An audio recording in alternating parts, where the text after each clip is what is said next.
ඉතින් පින්වත් හැමදෙනාටම මේ උදාාර කුසලය උතුම් ධර්ම අවබෝධී පිණසම වේවා කියන ආශිංසනෙන් අපි මේ ධර්ම දේශනාව ආරම්භ කරනවා. පින්නතුනි මාතෘකා කරගන්නට යෙදුනේ ඊටාම ලස්සන සූත්‍ර දේශනාවක්. ඒ වගේම හිතට ලොකු සැනසෙල්ලක් හදාගන්නට, ඒ වගේම ධර්මයේ තුල ගමන් කරන්නට, ධර්මයේ මහා පිළිසරණක් රැකවරණයක් හදාගන්නට බුදුරජාණන් වහන්සේ වදාළ උතුම් දේශනාවක් තමයි මාතෘකා ස්ථානයේ තබා ගන්නට යෙදුනේ. මේ දේශනාවේ නම නගරූපම සූත්‍රය. අපේ බුදුරජාණන් වහන්සේ මේ සත්වයන්ට ධර්මය දේශනා කරනකොට එක එක විදිහට උපක්‍රමශීලීව තථාගතයන් වහන්සේ ධර්මය අවබෝධ කරනවා. සමහර අවස්ථාවලට එක එක දේවල් උපමා කරලා භාග්‍යවතුන් වහන්සේ වදාළ විසිතුරු දේශනා රාශියක් සූත්‍ර පිටකයේ තුල තියෙනවා. අන්න ඒ වගේ නගරයක් උපමා කරලා බුදුරජාණන් වහන්සේ වදාළ සනාතන රැකවරණය හදලා දෙන දහම් කරුණු රාශියක් මේ සූත්‍ර දේශනාවේ සඳහන් වෙනවා. බුදුරජාණන් වහන්සේ දේශනා කරනවා භික්ෂුන් වහන්සේලාට, මහණෙනි, නගරයක් ආරක්ෂා කරගන්න රජුරු කරුණු 7කින් දක්ෂ වෙන්නට ඕන ඒ නගරය ආරක්ෂා කර ගන්නට. ඊළඟට අභ්‍යන්තරික කාරණා 4කුත් තථාගතයන් වහන්සේ දේශනා කරනවා. ඒ අභ්‍යන්තරික කාරණා 4ත් සම්පූර්ණ වුණොත් ඒකට කියනවා රජ්ජුරුවන්ගේ ආරක්ෂිත රාජ්‍ය කියලා. එහෙමනම් තථාගතයන් වහන්සේ මෙතන නගරයක් කියලා වදාළේ පින්නතුනි අපි හිතන මේ පුංචි නගරයක් නෙවෙයි. කොළඹ නගරේ, ගාලු නගරේ එහෙම නගරයක් නෙවෙයි. මෙතන නගරයක් හැටියට බුදුරජාණන් වහන්සේ වදාළේ රජ කෙනෙකුට අයිති විජිතයක්, කියන්නේ රාජ්‍යයක්. ඉතින් බුදුරජාණන් වහන්සේ වදාරනවා මේ රාජ්‍යය ආරක්ෂා කරගන්න රජුරෝ කරුණු 7කින් දක්ෂ වෙන්නට ඕනේ මුලින්ම. මොනවද මේ කරුණු 7? පළවෙනි එක තමයි බුදුරජාණන් වහන්සේ වදාරනවා ඒසිකා ස්තම්භයක් තියෙන්නට ඕන.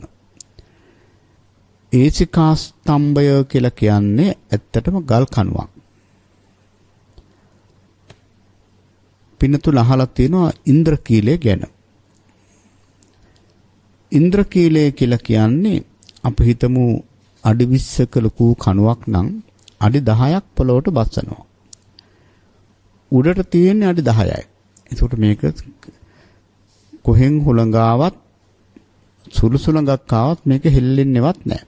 අන්න ඒ වගේ එකක්. ඒතර මේ ඒසිකා ස්තම්භය කියලා කියන්නේ ඒ වගේ උස ගල් කණුවක්. ඉතින් මොකද රාජ්‍යය කියලා මේක හඳුන ගන්නට මොකක් හරි ස්මාරකයක් දෙන්න ඉපේ. දැන් අපේ රට නම් මුහුදෙන් වට වෙලා. නමුත් සමහර රාජ්‍යයන් තියෙනවා ගොඩබිමෙන් තමයි වෙන් වෙන්නේ. එහෙමනම් ඒ ප්‍රධාන දොරටුව ළඟ ලොකු උස ගල් කණුවක් තියෙන්නට ඕන. ඒකෙන් තව ප්‍රයෝජන ගන්නත් පුළුවන්. ඒ රාජ්‍යයට අයිති දඩය ඒ ගල් කණුවේ දාන්න පුළුවන්. ඒ වගේම සතුරු ආක්‍රමණයක් එනවනම් ඒ ගල් කණුව උඩට ගිහලා බලන්නත් පුළුවන්. එනිසා බුදුරජාණන් වහන්සේ වදාරනවා රාජ්‍යයක් ආරක්ෂා කරගන්න රජුරෝ මුලින්ම කරන්නට ඕන මේක රාජ්‍යයක් කියලා හඳුනා ගන්නට ඒසිකා ස්තම්භයක් ස්ථාපිත කරන්නට ඕන, හදන්නට ඕන. ඊළඟට බුදුරජාණන් වහන්සේ වදාරනවා දෙවනුව මේ රාජ්‍ය වටේට පරිකා කියලා ධර්මයේ සඳහන් වෙනවා දියාගලක් හදන්නට ඕන. පින්නතුනේ දියාගලක් තියෙනකොට එක පාරටම මේ රාජ්‍යයට සතුරන්ට ඇතුල් වෙන්න බෑ. පින්නතුල අහලා ඇති පසුගිය කාලවල අපේ රටේ යුද්ධයක් තිබුණා. ඒ කාලවල හමුදාවන් කරපු දෙයක් තමයි සතුරන්ගේ ඒ ගමන වළක්වන්න ලොකු දියාගල් කැපුවා. බලන්න බුදුරජාණන් වහන්සේ වදාරනවා ඒ රාජ්‍ය වටේට ලොකු දියාගලක් ගැඹුරු පළල් දියාගලක් තියෙනවා නම් එකපාර මේ රාජ්‍යයේ ආක්‍රමණය කරන්න බෑ. එහෙනම් පරිකාව කියලා කියන්නේ ගැඹුරු පළල් දියාගලක් තියෙනට ඕන. ඊළඟට බුදුරජාණන් වහන්සේ වදාරනම අනුපර්යාය පත. අනුපර්යාය පත කියලා කියන්නේ පින්නතුනි ඇත්තටම ඒ රාජ්‍ය වටේට දියාගලින් මෙහා පැත්තේ වාහනයක් යන්න පුළුවන් විදිහට ඒ කාර්ය නම් අස්ව කරත්තයක්. කෙසේ හෝ වාහනයක් යන්න පුළුවන් විදිහට හොඳ පිරිසිදු පාරක් තියෙන්න ඕන. ඒකේ තේරුම රටේ අභ්‍යන්තරික බාහිර මොනවා හරි ගැටලු ප්‍රශ්න තියෙනවා නම් කුමන්ත්‍රණ තියෙනවා නම් ඒවා හොයාගන්න පුළුවන්. ඊළඟට හතරවෙනි කාරණේ ආයුධන් සම්නිශ්චිතං. හොඳ අවිගබඩාවක් තියෙන්නට ඕන. සතුරු ආක්‍රමණයක් ආවොත් ප්‍රතිප්‍රහාර එල්ල කරන්න රජ්ජුරුවන් ළඟ අවි ආයුධ නැත්තම් රජ්ජුරුවන්ට නිකම්ම යටත් වෙන්න සිද්ධ වෙනවා. එහෙමනම් දක්ෂ රජ කෙනෙක් හොඳ අවිගබඩාවක් ඔහු සතුව තියෙන්නට ඕන. ඊළඟට පින්නතුනි බහු බලකායෝ. ආයුධ තිබ්බට බෑ හොඳ බලකායක් ඉන්නත් ඕන. ඒ කාලේ නම් චතුරංගනී සේනාව. ඉතින් අද කාලේ ත්‍රිවිධ හමුදාව. ඉතින් හමුදාව විශාල වශයෙන් ඉන්නට ඕන අවශ්‍ය ප්‍රමාණයට. ඒකයි බහු බලකායෝ කියලා කිව්වේ. ඊළඟට පින්නතුනි 6 වෙනි කාරණේ දෝවාරිකෝ. දෝවාරිකෝ කියලා කියන්නේ දක්ෂ දොරටු පාලකෙක් ඉන්නට ඕන. දක්ෂ දොරටු පාලකෙක්. දෝවාරිකෝ. ඒ දොරටු පාලකයා ඉන්න ඕන කියලා කියන්නේ ඉස්සර රාජ්‍යවල පින්නතුනි වටේම වහගෙන එක තැනකින් තමයි ඇතුල් වෙන්න පිට වෙන්න තියෙන්නේ. ඒ දොරටුව ළඟ ඉන්න හොඳ දොරටු පාලකෙක්. එයාට මූණ දැක්කහම ඉවට වගේ වැටෙනවා මෙයා නම් රාජ්‍යයට හිතවත් මෙයා අහිතවත් කියලා. අන්න ඒ වගේ දක්ෂ ඥානවන්ත දොරටු පාලකෙක් ඉන්නට ඕන. නැත්තම් ඉතින් හතුරන්ට නිකම්ම ඇතුල් වෙන්න පුළුවන්. ඊළඟට ප්‍රාකාරේන රට වටේටම ප්‍රාකාරයක් දාන්න පුළුවන් නම් ඒක තවත් හොඳයි. ඔන්න දැන් රජුරුවන්ගේ ආරක්ෂිත රාජ්‍යය. ඒ කර්ණාටක දැන් පින්නතුලට මතකයි. ඊළඟට අභ්‍යන්තරික කාරණා 4ක් සඳහන් වුණා. මේ රාජ්‍ය ඇතුලේ අංක 1ට තියෙන්න ඕන ජලය. මොකද මිනිසුන්ගේ අත්‍යවශ්‍ය දෙයක් තමයි වතුර. වටේ මොන ආරක්ෂාව දාගෙන හිටියත් ඇතුලේ වතුර නැත්තම් නිකම්ම මිනිස්සු මැරෙනවා. එහෙනම් ඇතුලේ ජලය තියෙන්නට ඕන. ඊළඟට මිනිසුන්ගේ ප්‍රධාන ආහාරය තමයි ධාන්‍ය. ධාන්‍ය ගබඩා කරලා තියෙන්නට ඕන. ඊළඟට පින්නතුනි අපරන්ත භෝග සමග ඒ සතුන්ට අවශ්‍ය කරන තෘණ ආදී දේවල් තියෙන්නත් ඕන. අපරන්ත භෝග කියලා කිව්වෙ ඉතින් මුං මෑ පරිප්පු ඒ වගේ දේවල්. ඊළඟට අවසාන කාරණය මනා සෞඛ්‍ය සේවයක් තියෙන්නට ඕන. සෞඛ්‍ය සේවයක් තිබුණ නැත්නම් වසංගතයක් ආවා. යුද්ධයක් ආවා. මුළු ජනතාව විනාශ වෙන්න පුළුවන්. මෙන්න මේ සියලු දේවල් සම්පූර්ණ වුණොත් ඒකට කියනවා රජ්ජුරුවන්ගේ රාජ්‍යය. අන්න නියම ආරක්ෂිත රාජ්‍යය. ඉතින් බුදුරජාණන් වහන්සේට මේ රාජ්‍යයක් ආරක්ෂා කරගන්න විදිහ කියලා දෙන්න අවශ්‍ය වුණේ නැහැ. තථාගතයන් වහන්සේ මේක උපමා කරලා අපේ ජීවිතයට සැනසෙල්ලගෙන දෙන ධර්මකාරණා රාශියක් දේශනා කරනවා.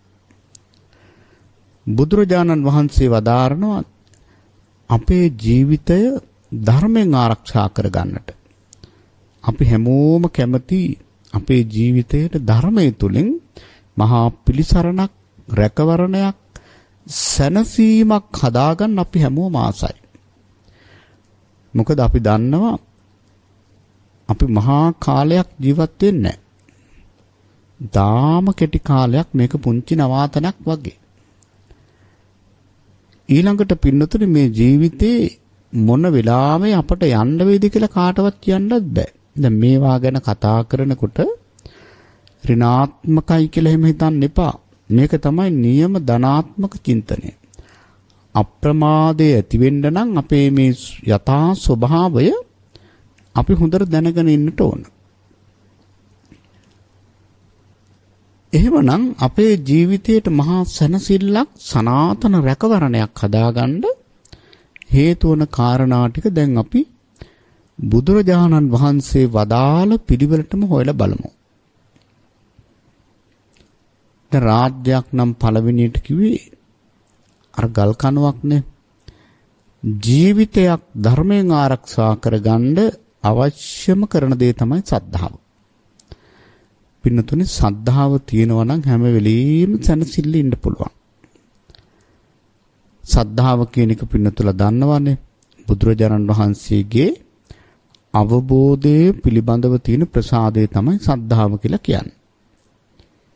හැබැයි සද්ධාව උඩ බලාගෙන හිටියට ලැබෙන්නේ නැහැ. ඇති වෙන්නේ නැහැ. තථාගතයන් වහන්සේගේ අවබෝධයේ පිළිබඳව ප්‍රසාදය ඇති කරගන්න නම් අපි මොකද්ද කරන්න ඕන? අපි පින්නතුනේ කාන්තෙන්ම ධර්ම ඉගෙන ගන්න ඕන. නැත්නම් කොහොමද අපට අවබෝධය ඇති වෙන්නේ? එදා බුදුරජාණන් වහන්සේ වක්කලී ස්වාමීන් වහන්සේට වදාළේ වක්කලී මාව දකින්න ඕන නම් ධර්මයේ දකින්න. ධර්මයේ දකින්න නම් පින්නතුනේ අපි ධර්ම ඉගෙන ගන්න ඕන. ඇත්තෙන්ම මේ ධර්මයේ ඉගෙන ගන්න තමයි බුදුරජාණන් වහන්සේ කවුද කියලා අපට අවබෝධයක් ඇති වෙන්නේ. පින්නතුනි, ඒ ධර්මයේ තුලින්ම තමයි අපිට මේ ප්‍රසාදය ඇති වෙන්නේ. අනේ මං සරණ ගිහිල්ලා ඉන්නේ එසේ මෙසේ උත්තමෙක් නෙවෙයි. මේ වගේ මහා අවබෝධයක් තියෙන උත්තමෙක් කියලා අපට මේ සූත්‍ර දේශනා කියවනකොට, අභිධර්මයේ විශේෂයෙන් ඉගෙන ගන්නකොට, ඊළඟට පින්නතුනි විනය පිටකේ ඉගෙන ගන්නකොට අපට ලොකු අවබෝධයක් ඇති වෙනවා. එහෙමනම් ඒ අවබෝධය තුළින් ඇති වෙන ප්‍රසාදය තමයි සද්ධාව කියලා කියන්නේ. එතකොට මේ සද්ධාව අත්‍යවශ්‍ය දෙයක් මේ ධර්ම මගට. මේක පින්නතුලට අපි හැමදාම කියලා තියෙනවා. සද්ධාව දිනුන් නැත්තම් පින්නතුල මුකුත්ම කරන්න බෑනේ. දානයක් දෙන්න බෑ, අඩුපාඩු පේන්නේ. බණක් අහන්න බෑ, එතනත් වෙන මොන හරි දෝෂයක්. ඊළඟට සිල් ආරක්ෂා කරන්න බෑ. කොතන ගියත් අඩුපාඩුමයි පේන්නේ සද්ධාව නැති කෙනාට. සද්ධාව තියෙන කෙනා ඒව හොයන්නේ. එයා තනිකරම පුදුමාකාර සතුටකින් ඉන්නවා. අනේ භාග්‍යවත් බුදුරජාණන් වහන්සේ සියලුම කෙලෙස් නැති කළා අරහං. සද්ධාවන්ත හිතන්නේ එහෙම. පරෝපදේශ රහිතව ධර්මය අවබෝධ කළා. සම්මා සම්බුද්ධ. සියලුම විද්‍යාවන් දැනගෙන විද්‍යාවන් තුළ ජීවත් වුණා. විද්‍යාචරණ සම්පන්න. සුන්දර ගමනකින් සුන්දර නිවනට වැඩම කළා. සුගතෝ. ඒ වගේම සියලු ලෝකයන් අවබෝධ කරගෙන ඒ ලෝකයන්ගෙන් ඈතර වුණා. ලෝකවිදු. දමනය කරන්න අමාරු යක්ෂයන්, මාරයන්, මනුස්සයන් හැම කෙනෙක්ම දමනය කළා. අනුත්තරෝ පුරුෂ ධම්මසාරති. දෙව් මිනිසුන්ට ශාස්ත්‍රුන් වහන්සේ සත්තා දේව මනුස්සාන. ඒ වගේම මේ චතුරාර්ය සත්‍ය ධර්මය අවබෝධ කරගෙන අන් අයට මේ ධර්මය අවබෝධ කෙරෙව්වා බුද්ධෝ. සියලු බුදුගුණ දරා ගන්න උන්වහන්සේ භාග්‍යවන්තයි භගවා. මේ විදිහට පින්නතුනි බුද්ධාලම්බන ප්‍රීතියෙන් සද්ධාවන්තයා ඉන්නේ. මොකද සද්ධාව දිනු වෙන්න මුළු ලෝකයේම එක පැත්තක් වුණත් සද්ධාවන්තයා බුදුරජාණන් වහන්සේගේ පැත්තේ. හැබැයි අවබෝධයෙන් පහදින්නට ඕන. දැන් බලන්න සෝතාපන්න වෙනකොට තියෙන විශේෂ ලක්ෂණයක් නොසෙල් වෙන ස්ථීර පැහැදීමක් ඇති වෙනවා. ඒ පැහැදීම කාටවත් කඩන්න බෑ. සෝවාන් ආර්ය ශ්‍රාවකයා දන්නවා ලෞතර බුදුරජාණන් වහන්සේ කියන්නේ කවුද කියලා. ඒක අවබෝධයෙන්ම දන්නවා. ඉතින් එහෙමනම් අපි හැමෝටම මේ ධර්ම ගමන යන්න රටක් කියලා හඳුන ගන්න ගල් කණුවක් වුණා වගේ ඇත්තටම පින්නතුනි සද්ධාව කියන එක නම් අත්‍යවශ්‍යයි. සද්ධාව නැති තැන පිරිහීමක්මයි. ධර්මයේ ඉස්සරහට යන්න බෑ. එහෙනම් අපේ පින්නතුන්ලා මේ ධර්මයේ හොඳට ශ්‍රවණය කරලා ධර්මයේ ඉගෙනගෙන ධර්මයේ ගැටලු තැන් විමසලා ධර්ම සාකච්ඡා කරලා මෙන්න මේ කියන අවබෝධය ඇති කර ගන්න ඕන. ඒ සඳහා ඉතින් කල්යාණ මිත්‍ර ඇසුර උපකාර වෙනවා. ඉතින් කල්යාණ මිත්‍ර ඇසුර කියන එක පින්නතුලට අද තියෙනවා. ඉතින් ඔය විදිහට මේ ධර්ම දේශනාවන් ශ්‍රවණය කරන්න ලැබෙනවා. ඉතින් මේ කල්යාණ මිත්‍ර ඇසුර නොඅඩුවම ඇත්තටම ලැබෙනවා. ඉතින් කල්යාණ මිත්‍රයාන් නිසා තමයි අපට ධර්මය ලැබෙන්නේ. මේ ධර්මය නිසා තමයි සද්ධාව ඇති වෙන්නේ. නිකන් ඇති වෙන සද්ධාව ඇති වැඩක් නැහැ. ඒකෙ පින්නතුනේ මුලක් නැහැ. ඔහේ නිකන් පහදිනවා ආයෙත් අපහදිනවා. අපේ බොහෝ දෙනෙකුට තියෙන දෙයක් තමයි ඉක්මනට නිකන් පහදිනවා ඉක්මනට අපහදිනවා. ඒ දෙකම වැරදි. ඉක්මනට පහදින එකත් වැරදි ඉක්මනට අපහදින එකත් වැරදි. අපි කල යුත්තේ අවබෝධයෙන්ම පැහැදීම තමයි අත්‍යවශ්‍ය. ඒ සඳහා ධර්මයම ඉගෙන ගත යුතුයි. අද බොහෝ දෙනා කියනවානේ ධර්මයේ වුණත් ඉගෙන ගන්න එහෙම මහන්සි වෙන්න දෙයක් නැහැ. මේක කරගෙන යනකොට අවබෝධ වෙයි. ඒක වැරදි අදහසක්. ඒ නිසා පින්වත් හැමදෙනාම මෙන්න මේ උතුම් සද්ධාව දිනු කරගන්න මහන්සි ගන්නට ඕන. ඒක පළවෙනි කාරණය. ඊළඟට පින්නතුනේ දෙවැන්න රාජ්‍යයක් නම් කිව්වේ මොකද්ද? දියාගලක්. ජීවිතයක් ධර්මයෙන් ආරක්ෂා කරගන්නට අත්‍යවශ්‍ය වන දෙවෙනි කාරණේ තමයි ලැජ්ජාව. හිරිය කියලා කියන්නේ.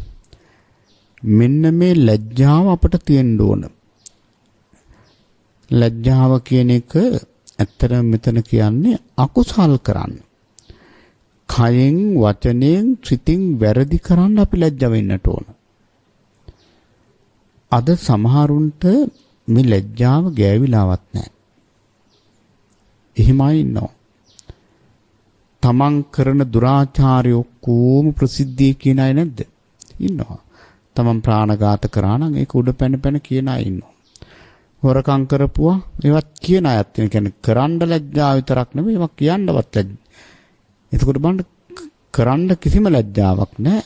ඉතින් කරලා වෙනලා මහ ලොකුට කියන්නේ එහෙම ලැජ්ජාවකුත් නැහැ. දැන් මෙතන කියන්නේ අකුසල් කරන්න ලැජ්ජ වෙන්න ඕන. නමුත් අද බොහෝ දෙනෙකුට පින්නතුණි අකුසල් කරන්න කියා ඒ අකුසල් කරපු අකුසල් කියා ඉන්නත් එයයි කැමති. તો ලැජ්ජාව කොහෙද තියෙන්නේ? ලැජ්ජාව ඇත්තෙම නැහැ. දැන් බලන්න සමහර තමන් බොන ගාන බොන ප්‍රමාණය තමන් කාට හරි බැන්න නම් ඒ කියපු පරුස වචනේ කුණුහරුපය කියන්නේ නැද්ද? කියනවා. ඒ කියන්නේ ලැජ්ජාව නැහැ. එහෙමනම් පින්වත් හැම කෙනෙක්ම මතක තියාගන්න සද්ධාව තියෙන කෙනාට අනිවාර්යෙන් මේ ලැජ්ජාව ඇති වෙනවා. අනේ මම මේ විදිහට වැරදි කරන්න හොඳ නැහැ. ලැජ්ජයි. කයින් වැරදි කරන්න ලැජ්ජයි. වචනයෙන් වැරදි කරන්න ලැජ්ජයි. හිතින්වත් රැද්දක් කරන්න ලැජ්ජයි. ඒ ලැජ්ජාව හරීම වටිනවා. මේක ලෝකපාලක ධර්මයක් නේ. අද අපේ සමහර අය ලැජ්ජ වෙන්නේ මේ ලැජ්ජා නොවෙන්න ඕන දේවල් වලට. ඒ කියන්නේ දැන් කෑම ටිකක් එහෙම කන්නකොත් ලැජ්ජයි පිටතැනකින්. ඊළඟට පින්නතුනේ Taman දන්න දෙයක් ඉදිරිපත් කරන්නකොත් ඔන්න ඒවට ලැජ්ජයි. අකුසල් වලට ලැජ්ජ නැහැ. මෙතන කියන්නේ ద్వාරත්‍රයෙන් අකුසල් කරන්න ලැජ්ජ වෙන්නට ඕන. දෙවෙනි කාරණය. එතකොට අපේ ජීවිතයේ සැනසෙල්ල හදාගන්න නම් ඔය විදිහට අපිට යන්න ඕන. මොකද කයෙන් වචනයෙන් සිතින් වැරදි කර කර යන මිනිස්සෙකුට කවදාවත් සැනසෙල්ලක් නැහැ.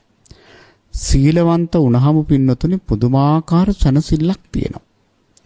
එහෙනම් ඒ සැනසෙල්ල හදාගන්න අපි සුචරිතය හොඳට පුරුදු කරන්න ඕන. හොඳට හිතලා බලන්න වැරදි කරන අයට කවදාකවත් සැනසෙල්ලක් නැහැනේ. එහෙමනම් දෙවනි කාරණේ පැහැදිලි ලැජ්ජාව. තුන්වැන්න බය. මේ ලැජ්ජා බය දෙක එකට යන්නේ. හිරියොත්ප්ප. දැන් රාජ්‍යයක කිව්ව අර දියාගලට මෙහා පැත්තෙන් වටේම යන්න පාරක් අනුපර්යාය පත කියලා කිව්වේ. එහෙනම් ජීවිතයකට සැනසෙල්ල පිළිසරණ හදාගන්න තුන්වෙනුව අපේ ජීවිතයට ගලප ගන්න ඕනේ මොකද්ද? මොකද්ද ගලප ගන්න ඕනේ? අපේ ජීවිතයට ගලප ගන්නට ඕන බය. බය කියලා කියන්නේ පින්නතුනේ අරකමයි. කයෙන් වචනයෙන් සිතින් වැරදි කරන්න අපි බය වෙන්න ඕන. ඒ බය කියන එක අත්‍යවශ්‍ය දෙයක්. එහෙම නැතුව මේ හොල්මන් වලට තියෙන බය නෙවෙයි. දැන් බලන්න අපට මේ බය ඇති කරගන්න කොච්චර ක්‍රම තියෙනවද? අපිට සාමාන්‍ය පාරතොටට යනකොට බලන්න මනුස්සයන් වශයෙන් කොච්චර දුක් විඳින මිනිස්සු ඉන්නවද? සමහර මිනිස්සු හිතාගන්න බැරි තරම් අංග විකලයි. මම මේ අය පහත් කරනවා එහෙම නෙවෙයි. අපි ඒවා දැකලා එයාට අපි උපකාර කරන්න ඕන. හැබැයි මේවා දැකලා අපි හිතින් හිතන්න ඕන මේවා මෙහෙම නිකන් වෙච්ච දේවල් නෙවෙයි. ඉබේ වෙච්ච දේවල් නෙවෙයි. හේතුවක් නිසා මේවා වෙලා තියෙන්නේ. සංසාරේ සත්ව ඝාතනය, සත්ව හිංසාව කළා අන්න විපාක. එහෙමනම් අපි ඒවා තේරුම් ගන්නට ඕන. අන්න අංග විකල වෙන්න හේතුව. අනේ මම නම් සත්ව හිංසාව කරන්නේ අන්න බය ඇති කරගන්න. ඊළඟට බලන්න පින්නතුනේ එදා වේල කණ්ඩ නැතුව අස්සරණව කිසිම පිළිසරණක් නැතුව ඉන්න හිටින්න තැනක් නැතුව ඒ වගේම නාගන්න වතුර ටිකක් නැතුව එහෙම මිනිස්සු නැද්ද? ඉන්නවා. ඊළඟට ඇඟට වස්ත්‍රයක් නැහැ. කුසට ආහාරයක් නැහැ. හිසට සෙවණක් නැහැ. අන්ත අසරණයි. ඒවා ඉබේ වෙන දේවල් නම් නෙවෙයි. හේතුවක් නිසා. ඒකනේ පටිච්චසමුප්පාදය කියන්නේ. හේතුවක් නිසා තමයි වෙලා තියෙන්නේ. අන්න බය ඇති කර ගන්නවා. අනේ මම නම් වැරදි කරන්නේ. ඊළඟට බලන්න ওই නපුංසකය කොච්චර ඉන්නවද? ඉතින් වැරදි කරපු නිසා කාමයේ වරද හැසිරුණා. ඒ විතරක්ද? ගොළු අය පින්නතුල දැකලා නැද්ද? දැකලා තියෙනවා. ඒ ගොළු වෙලා ඉපදුනේ මොකක් නිසාද? බොරු කිව්වා. කේලාම් හිස් වචන. එහෙනම් මේ වචනේ කොච්චර පාලනය කරගන්නවද? බය ඇති කරගන්න බැරිද? පුළුවන්. ඒ වෙලාවට නිකාං විනෝදේ තකා බොරු කියන අය කොච්චර ඉන්නවද? හැබැයි මේ ධර්මයේ පිළිබඳ වැටහීමක් තිබුණා නම් බයක් ඇති වෙනවා. අනේ මගේ මොනම හේතුවක් නිසාවත් බොරුවක් නම් කියන්න හොඳ නැහැ. අර වගේ කෙනෙක් දැක්කහම අපි හිතින් අදිෂ්ඨාන කරගන්න අපට පුළුවන්. ඊළඟට බලන්න පින්නතුනේ පිස්සු හැදිච්ච මිනිස්සු කොච්චර ඉන්නවද උම්මත්තකෝ. ඇයි එහෙම උනේ? සංසාරේ මත් වතුර බිව්වා. ඔය නොයෙක් වැරදි වැඩ කරා මුතු වෙලා ඉපදුනා. ඉතින් මත් වතුර බෝතලයක් දකින්නවත් කැමති නෑ මේව හොඳට දාන්න කෙනෙක් නම්. අන්න බය ඇති කරගන්නට ඕන ඔය විදිහට. එහෙමනම් පින්නතුලට දැන් තේරෙනවා ජීවිතයේට ධර්මයෙන් ආරක්ෂාව වගේම මේ ජීවිතේ සතුටෙන් ඉන්න නම් අපි මේව අපේ ජීවිතයට ගලප ගන්නට ඕන. මං හොඳාකාරවම දන්න දෙයක් මේවාට අපි ලැජ්ජා වුණොත් බය ඇති කරගත්තොත් ජීවිතේ පුදුම සැහැල්ලුවකින් ගත කරන්න පුළුවන්. ඒ සීලවන්තකම තියෙනවනේ. සීලවන්තකම තියෙනකොට පින්නතුනේ පුදුම සැනසෙල්ලක් තියෙනවා. ඉතින් එහෙමනම් දැන් පින්වත් හැමදෙනාම තීරුම් ගන්න කයෙන් වචනයෙන් සිතින් වැරදි කරන්න බය වෙන්නට ඕන.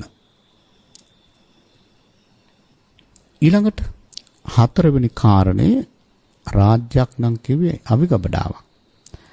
ජීවිතයක් ධර්මයෙන් ආරක්ෂා කරන්න ඊළඟට අත්‍යවශ්‍යම අංගය මොකද්ද? ධර්මය පිළිබඳව තියෙන අවබෝධය, බහුසුතකම. හොඳට බණ අහනවා, ඒ ධර්මයේ මතක තියාගන්නවා, ඒ ධර්මයේ ගැටලු තැන් තියෙනවා නම් ඒවා විසඳ ගන්නවා. ධර්මය පිළිබඳව විසරදෙක් බවට පත් වෙනවා. ධර්මඥානය.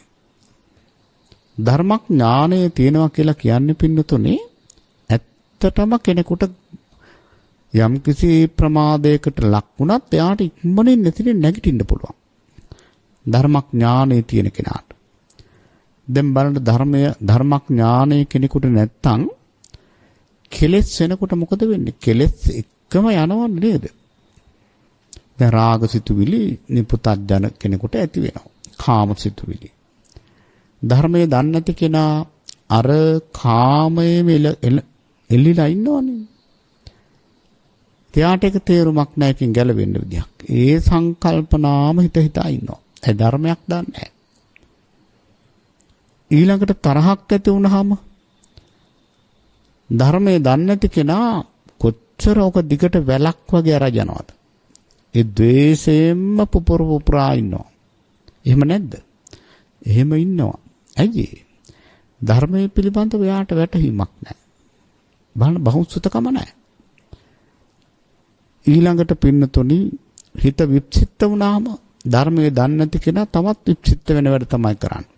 එක්ක බොනවා, එක්ක රණ්ඩුවට යනවා, ඔය වගේ වැඩ තමයි. නමුත් බලන්න ධර්මයේ දන්න කෙනා ධර්මයේ දැනගත්තා කියලා එකපාරම කෙලෙස් වලින් අහුවෙන්නේ නැතුව ඉන්නවා කියලා මම කියනවා නෙවෙයි. එහෙම කෙලෙසයකට අහු වුණත් වහාම සිහිය පිහිටවල එයා දන්නවා ඒකට දෙන්න ඕන ප්‍රතිකර්ම. වහාම එයා රාගය ඇති වෙනකොට අසුබේ දාන ඉස්සරහට. ද්වේෂය ඇති වෙනකොට එයා වහාම මේක නම් ඇත්තට හොඳ නෑ, දිගට යන්න හොඳ දෙයක් නෙවෙයි කියලා මෛත්‍රිය ඉස්සරහට දානවා. හිත විප්සිත වෙනකොට කොහේ හරි තැනකට විවේක තැනකට ගිහලා ටිකක් හුස්ම රැල්ල දිහා බලාගෙන ඉන්නවා. බලන්න. ධර්මයේ ලැබෙනකොට, ධර්මයේ තියෙනකොට කොච්චර පිළිසරණක් පිහිටක් ලැබෙනවද? එහෙමනම් පින්නතුනේ අපි ධර්ම ඉගෙන ගන්නට ඕන. දැන් භික්ෂුන් වහන්සේ නමක් වුණත් විනය ඒ ශික්ෂාපද ඉගෙන ගන්න නැතුව කොහොමද විනය ආරක්ෂා කරන්නේ? ධර්මයේ දන්නේ නැත්නම් මේ පින්නතුල්ලා ධර්මයේ තුල හැසිරෙන්න විදිහක් නැහැ. අධර්ම කාරණා නොයෙක් දේවල් ධර්මයේ කියලා හිතාගෙන ඒවා පිළිපදින්න පුළුවන්. ඒකෙන් පිටක් නැහැ. එහෙනම් අපි මුලින්ම ධර්මය ඉගෙන ගන්නට ඕන. ඇත්තටම මේ ධර්මය ඉගෙන ගන්න ලැබෙනවා කියලා කියන්නේ පුංචි වාසනාවක්ද කියලා බලන්න.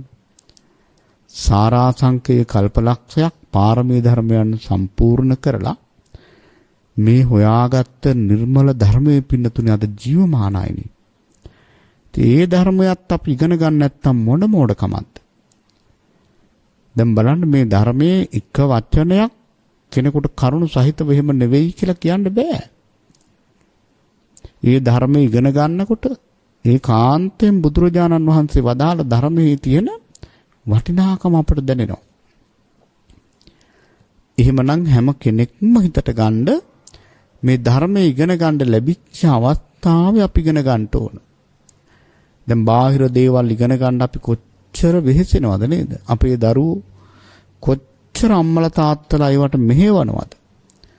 හැබැයි ධර්මයේ ඉගෙන ගන්න ඔය කියන තරම් පිළිසරණක්, ඔය තරම් කියන උත්සාහයක් නැහැ. එහෙමනම් අපිට මේ ජීවිතේ පමණක් නෙවෙයි සාංශාරික ජීවිතේම සුවපත් කරන්නට උපකාර වන දේ තමයි මේ ධර්මය.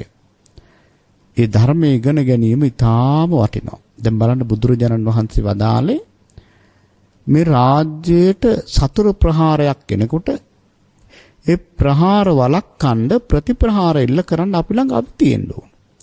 අන්න ඒ වගේ තමයි ධර්මය අපි ළඟ තියෙනවා නම් ඕනම කෙලෙසයක් එන කෙලෙසයට පහර දෙන්න පුළුවන්.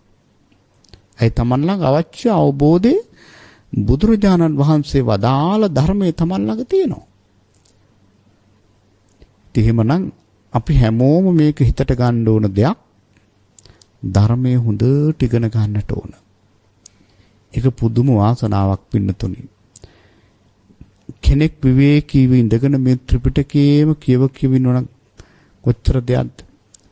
දහම් පොත් මම මේ භාවනාවක් ගැන නෙවෙයි. අපි හිතමු කෙනෙකුට විවේකී තියෙනවා නම් මේ පොතපත කියමින් මේ ධර්මයේ පිළිබඳව අවබෝධයක් හදාගෙන ඉන්නවා නම් කොච්චර වටිනවද? එහෙමනම් හැම කෙනාම හිතට ගන්න මේ බහුසුතකම අත්‍යවශ්‍යයි. ජීවිතේ සැනසෙල්ල හදාගන්න, පිළිසරණ රැකවරණේ හදාගන්න. ඊළඟට රාජ්‍යයක් නම් පස්වෙනි කාරණේ කියේ මොකද්ද? බහු බලකාය. ඒ කියන්නේ හොඳ බලකායක්. ජීවිතයක් ධර්මයෙන් ආරක්ෂා කරගන්නට අවශ්‍ය කරන වටිනාම දෙයක් තමයි වීරිය. ඒ කියන්නේ ඉතින් අමුතුවෙන් නම් කියන්න දෙයක් නැහැ. වීරිය නැත්තම් මේ ලෞකික ජීවිතේවත් සාර්ථක කරගන්න බෑ. ඉතින් ලෝකෝත්තර ජීවිතේ මේ කෙලස් කපනවා කියන එක වීරිය නැති කම්මැලියෙකුට කරන්න පුළුවන් දෙයක් නෙවෙයි. එහෙනම් වීරිය කියන එක තියෙන්න ඕනේ. ආතාපි සම්පජානු සතිමා කියන තැන ආතාපි කිව්වේ මෙන්න මේ වීරිය. නැගී සිටි වීරිය තියෙන්නට ඕන. වීරිය නැති කෙනාට ධර්ම ඉස්සරහට යන්න බෑ. මොකද්ද මේ වීරිය කියන්නේ? වීරිය කියලා කියන්නේ පින්නතුනි නූපන් අකුසල් නූපදවාලන වීරිය. සතර සම්මප්ප්‍රධානවල සඳහන් වන්නේ එහෙමනේ. උපන් අකුසල් ප්‍රහාණය කරන වීරිය. දැන් අකුසලයක් ඇතුළට ආවනම් ඒක වහාම අයින් කරන්න දක්ෂ වෙන්න ඕන. ඒ දක්ෂකම තමයි වීරිය කියලා කියන්නේ. ඊළඟට නෝපන් කුසල් උපදවා ගන්න දක්ෂ වෙන්න ඕන. උපන් කුසල් තහවුරු කර ගන්න දක්ෂ වෙන්නට ඕන. ඉතින් මෙන්න මේ වීරිය කියන එක අත්‍යවශ්‍ය දෙයක්. ඉතින් ඒවා පිළිබඳව පින්නතුල ඕන තරම් කරුණු දන්නවා. නමුත් මේ දේශනාව සම්පූර්ණ වෙන්න අපි මේ කාරණා මතක් කරන්නේ එහෙමනම් වීරිය කියන එක අත්‍යවශ්‍යයි මේ ධර්ම ගමනට. 6 වෙනි කාරණය. රාජ්‍යයක් නම් දෘঢ় පාලකෙක්. ජීවිතයේ සැනසෙල්ල රැකවරණේ හදාගන්න අවශ්‍ය කරන 6 වෙනි කාරණේ තමයි සිහිය. රාජ්‍යයකට හතුරෙක් ඇතුල් වෙන්න ඉඩ නොදී දොරටු පාලකයා වළක්වනවා වගේ අපේ සිත තුළට කෙලෙස් ඇති වෙන්නේ කොහෙන්ද? මේ ඉන්ද්‍රියන්ගේ මාර්ගයෙන්. ආයතනවල ආයතන හරහා. ඒ කියන්නේ ඇස, කන, නාසය, දිව, ඊළඟට මේ කය සහ සිත. මෙන්න මේ ආයතන හරහා තමයි අපිට පින්නතුනි කෙලෙස් හටගන්න. නේද? කෙලෙස් හටගන්නේ හරහා. එහෙමනම් ඒ කෙලෙස් ප්‍රහාණය කරන්නට අපේ සිහිය තියෙන්නට ඕන. සිහිය නැතුව මේ වැඩේ කරන්න පුළුවන් කමක් නැහැ. ඒක තමයි දොරටු පාලකෙක් හැටියට උපමා කළේ. එතකොට දැන් බලන්න දැන් මේ ආයතන හරහා අපි හිතමු කෙලෙස් ඇතුළට ආවයි කියලා. ඇතුළට එන්න ඉඩ නොදී වළක්වගෙන ඉන්නවා. නාදි වාසයති කියලා කියන්නේ ඒක. එන්න දෙන්නේ නැහැ කෙලෙස් වලට. ඒක අතින් අල්ලගෙන ඉන්න එකක් නෙවෙයි. ඒක සිහියෙන් බොහොම සිහියෙන් ඉන්නවා. සිහියෙන් ඉන්නකොට කෙලෙස් වලට එන්න ඉඩක් නැහැ. අප්‍රමාදය කියන්නේ ඒකනේ. සිහිය. එහෙමනම් බොහොම සිහියෙන් හැම වෙලේම සති සම්පජන්යෙන් ඉන්නේ. කෙලෙස් වලට එන්න ඉඩක් නැහැ. ඒකනේ අපි භාවනා කරනවා කියලා කරන්නේ ඔය කෙලෙස් වළක්වගෙන ඉන්න එකනේ. ඒ කෙලෙස් වලට ඉන්න ඉඩ නොදී සිහිය හොඳට ඉස්සරහට දානවා. සිහිය හොඳට ශක්තිමත්ව තියෙනකොට කෙලෙස් වලට එන්න බෑ. එහෙනම් අපි ටිකක් සිහිය දිනු කරගන්නට ඕන. ඊළඟට පින්නතුනේ දැන් කෙලෙස් ඇතුළට ආවත් වහාම අයින් කරන්නත් සිහියක් තියෙන්න ඕන. නැත්තම් තින් දන්න ඇතුළ කුණු වෙනකම්. එහෙනම් ඒ සඳහාත් සිහියක් තියෙන්න ඕනේ. ඇතුළට ආපු කෙලෙස් අයින් කරන්න. සිහින් හිටියේ නැත්තම් මේක කරන්න බෑ. පජහති. ඇතුළට ආපු කෙලෙස් අයින් කරන්න ඕන. ඊළඟට කෙලෙස් අයින් කරන්නකොට චොට්ටක් එහෙම මෙහෙන් ඉතුරු කරගෙන අයින් කරන්නේ සියල්ල අයින් කරන්නත් සිහිය තියෙන්න ඕන. ඊළඟට එන පාරට කෙලෙස් ප්‍රහාණය කරන්න මේ සිහිය අවශ්‍ය කරනවා. එහෙමනම් සිහිය දියුණු කරනවා කියලා කියන්නේ එතන මුළු ධර්මයේම තියෙනවා. එහෙනම් සිහිය දියුණු කරගන්නට ඕන. මේක 6 වෙනි කාරණේ. 7 වෙනි එක ප්‍රාකාරය. රාජ්‍ය වටේට ප්‍රාකාරයක් ගැන කිව්වනේ. එහෙනම් ජීවිතේට අත්‍යවශ්‍ය දේ ප්‍රාකාරය වගේ තමයි ප්‍රඥාව. ප්‍රඥාව කියලා කිව්ව උද්‍යත්තගාමිනී පඤ්ඤා ඇතිවීම නැතිවීම පිළිබඳව අපට අවබෝධයක් තියෙන්නට ඕන. ඒ අවබෝධය නැත්තම් අපට එකකින් ගැලවෙන්න පුළුවන් කමක් නැහැ. පින්නතුනි මෙන්න මේ අවබෝධය ප්‍රඥාව කියන එක අපට ඕන කරනවා. ඇත්තටම මේ කෙනෙක් මැරෙනවා කියන හැඟීමවත් වෙන යා ප්‍රඥාවන්තයෙක්. සමහරව අද ඉන්නවා නිකන් අමරණීය ලීලාවෙන් ජීවත් වෙන්නේ. ප්‍රඥාව අහලකවත් නැහැ. මේ කියන්නේ සල්ලි හම්බ කරන ප්‍රඥාව නෙවෙයි. ඇතිවීම නැතිවීම පිළිබඳව හෝ ඇති වෙනවා වගේ මේක නැති වෙලා යනවා. මේ ජීවිතයේ තියෙන යථා ස්වභාවය දන්න ඇත්ත ඇති සැටියෙන් දන්න ස්වභාවය. එහෙමනම් මෙන්න මේ අවබෝධය ප්‍රඥාව තියෙන්නට ඕන. එතකොට බලන්න දැන් මේ කාරණා 7 මහා අමාරුම දේවල් නෙමෙයි ජීවිතයට ගලප ගන්න. ඉතින් මේ කාරණා 7 තියෙනවා නම් ජීවිතයට ලොකු පිළිසරණක් ලැබෙනවා. මොනවද? සද්ධාව, ඊළඟට ලැජ්ජා බය දෙක, ඊළඟට පින්නතුනේ බහුසුතකම, ඒ කියන්නේ ධර්මයේ පිළිබඳව තියෙන හොඳ අවබෝධය, ඊළඟට පින්නතුනේ වීරිය, ඊළඟට සිහිය සහ ප්‍රඥාව. ඔන්න කරුණු 7. මේවා කාටවත් අමාරු දේවල් කියලා මම හිතන්නේ නැහැ. සාමාන්‍ය ඕන කෙනෙකුට ඒ මට්ටමින් මේවා දිනු කරන්න පුළුවන්. ඉතින් ඔය කාරණා දිනු කරගෙන හිතේ යම් යම් මට්ටමකට දිනු කරගෙන ඉන්නකොට හිතට සැනසෙල්ල තියෙනවා. වැරදි කරන කෙනෙකුට පින්නතුනේ කවදාකවත් සැනසෙල්ලක් නැහැ. ඉතින් අපි මෙත් භාවනාව ටිකක් වඩනවා නම්, ඒ වගේම බුද්ධානුස්සතිය ටිකක් වඩනවා නම්, හැමදාම බුද්ධ වන්දනාව කරනවා නම්, ඊළඟට විශේෂයෙන්ම තමන්ගේ හිතට එකඟව වැරදි කියලා හිතන දේවල් නොකර ඉන්නවා නම්, කොටින්ම සීලවන්තව ඉන්නවා නම්, එයා ඒකාන්තයෙන්ම සැනසෙල්ලෙන්මයි ඉන්නේ. අන්න ඒ දේ පින්නතුල මතක තියාගන්නට ඕන. ඊළඟට මේ සූත්‍ර දේශනාවේ තවත් අභ්‍යන්තරික කාරණා 4ක් කියවුණානේ. දැන් මේ රාජ්‍ය ඇතුළේ ජලය, ධාන්‍ය, අපරන්ත භෝග, සතුන්ට අවශ්‍ය කරන තෘණ ආදී දේවල්, ඊළඟට සෞඛ්‍ය සේවය කියන මේ කාරණා 4. අන්න ඒ වගේ බුදුරජාණන් වහන්සේ වදාරනවා පරිපූර්ණ රැකවරණයක් හදාගන්න නම් අභ්‍යන්තරික කාරණා 4ක් දිනු වෙන්න ඕන. ඒ කාරණා 4 තමයි පළවෙනි, දෙවෙනි, තුන්වෙනි, හතරවෙනි ධ්‍යාන 4. පඨම, ဒုတိ ය, තතිය, චතුර්ථ කියන මේ ධ්‍යාන. පින්නතුනේ මේ ධ්‍යාන උපදවලා එතනින් සෑහීමකටපත් වෙනවා කියන එක නෙවෙයි මෙතනින් කියන්නේ. නීවරණ යටපත් කරලා හොඳ ඒකාග්‍රතාවයකට ආපු කෙනෙකුට අනිත්‍ය දුක්ඛ අනාත්ම අල්ලනවා කියන එක මහ ලොකු දෙයක් නෙවෙයි. එහෙමනම් ඒ தത്വයට දැන් සූත්‍ර දේශනාවල බොහෝ සෙයින් තියෙන්නේ මේ ධ්‍යාන උපදවලා කෙලෙස් යටපත් කළා තදංග විස්කම්බන වශයෙන් යටපත් කරලා ඒ තුලින් තමයි සමුච්ඡේද වශයෙන් ප්‍රහාණය කරන්න තථාගතයන් වහන්සේ බොහෝ සෙයින් උගන්වන්නේ. කෙලින්ම විපස්සනාවලත් කෙලෙස් නැති කරනවා. නමුත් මේ විදිහට ගිහිල්ලත් විශේෂයෙන්ම කෙලෙස් නැති කරනවා.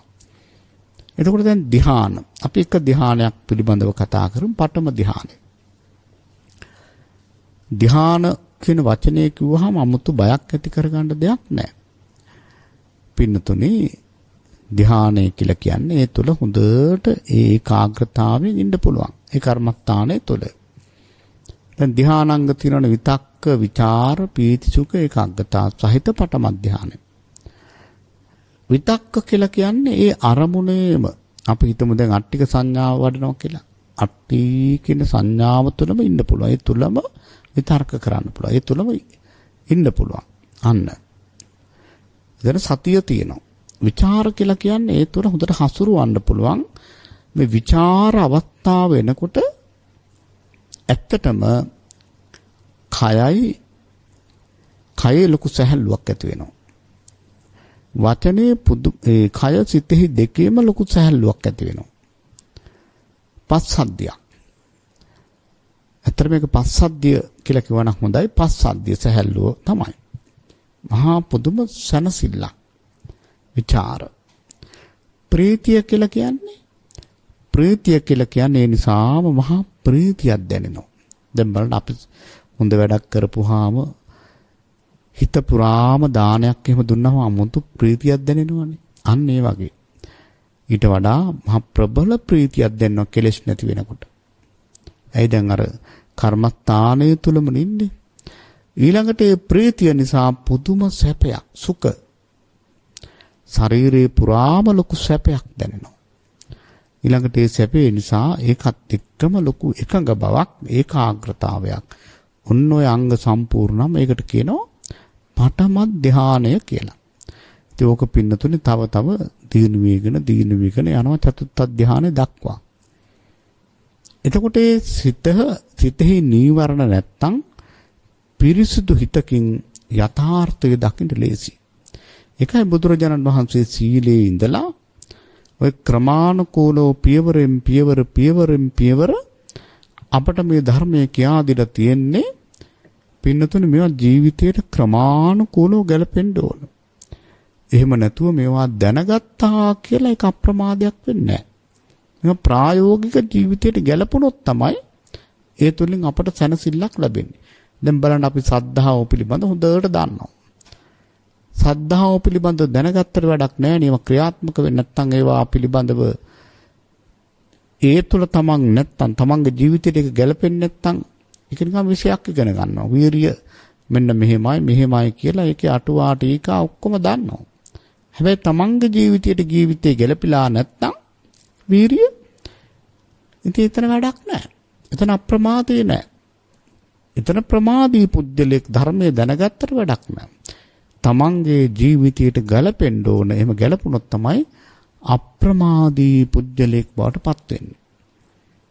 එතකොට බලන්න එහෙමනම් පින්නතුනේ මෙන්න මේ ක්‍රමයට අපට සැනසෙල්ල හදා ගන්න පුළුවන්. මුලින් හොඳට සීලවන්තව සීලය දියුණු කරගෙන ඒ සඳහා කල්යාණ මිත්‍ර ඇසුර ලබාගෙන ඊළඟට සීලවන්ත වෙලා ඒ සද්ධාවත් එක්ක මේ ගමන ඉස්සරහට ආවොත් අපිට විශාල සැනසෙල්ලක් ධර්මයේ තුලින් ලොකු සනාතන රැකවරණයක් හදා ගන්නට අවස්ථාව ලැබෙනවා. ඉතින් මේ පින්නතුන්ලා විශේෂයෙන් මානසික සුවය ධර්මයේ තුලින් ඇති කර ගන්නට දේශනාවක් කරන සේක්වා කෙනෙක්ගේ ආරාධනාව මම හිතනවා මේ කියන ධර්මකාරණා තමන්ගේ ජීවිතයට ගලප ගන්න ලැබුණොත් ඇත්තටම පින්නතුනි පුදුම සැනසෙල්ලක් ලැබෙනවා. කවදාකවත් හිතන්න එපා මේ කෙලෙස් වලින් නම් සැනසෙල්ල හොයන්න. බොහෝ දෙනා මේ කෙලෙස් වලින් සැනසෙල්ල හොයනවා. ඒක වෙන්නේ නැති දෙයක්. නිකලස් භාවයේ තුලින්ම තමයි අපට සැනසෙල්ල හදාගන්න පුළුවන්. ඒ නිසා මේ පින්වත් හැම දිනාටම මේ කෙලෙස් කපන්න. මොකද මේ කෙලෙස් කියන දේවල් අපිට අයිති දේවල් නෙවෙයි. කෙලෙස් කියන්නේ අපිට අයිති දෙයක් නෙවෙයි. එහෙමනම් ඒ කෙලෙස් කපන්න පුළුවන්. ඒ කෙලෙස් අඩු කරගන්න තරමට අපිට ඒකාන්තයෙන්ම මහා ධර්මමය සැපයක් හදා ගන්නට පුළුවන්. ඒ නිසා පින්වත් හැම දිනාටම මම නැවත වාරක් මතක් කරන්නම් සද්ධාව දිනු කරගන්න. ඒ වගේම හිරියොත්ප්ප දෙක ඇති කරගන්න, බහුසුතකම ඇති කරගන්න, වීරිය ඇති කරගන්න, සිහිය ඇති කරගන්න, ප්‍රඥාව දිනු කරගන්න. ඔන්න කාරණා 7. ඊළඟට හොඳ කර්මස්ථානයක් ආනාපාන සතිය හරි අසුබය හරි මොනවා හරි කර්මස්ථානයක් උපයෝගී කරගෙන මේ පඨම ද්විතීය තතිය චතුත්ථ කියන ධ්‍යාන උපදවලා ඒ තුලින් අපේ අවසාන ඉලක්කය කරා යන්නට අපට අවස්ථාව ලැබෙනවා. ඉතින් එහෙමනම් පින්වත් හැම දිනාටම මේ දේශනාවත් අපට ඒකාන්තෙන් සසර දුකින් අත මිදීම පිණිසම උපකාර වේවා කියලා කවුරුත් ප්‍රාර්ථනා කරගනිමු.